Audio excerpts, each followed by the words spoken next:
Sony to no longer manufacture phones in Brazil. Clickpersky.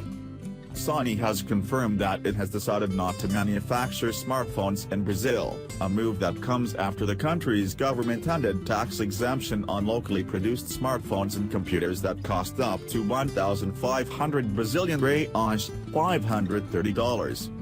The confirmation came from the Japanese company's marketing director Ana Peretti, who said that the move is also aimed at making distribution more flexible. Consequently, Sony has also ended deals with Foxconn and Arima, its manufacturing partners in Brazil. This comes just a year after the company announced grand plans to expand in the Brazilian smartphone market.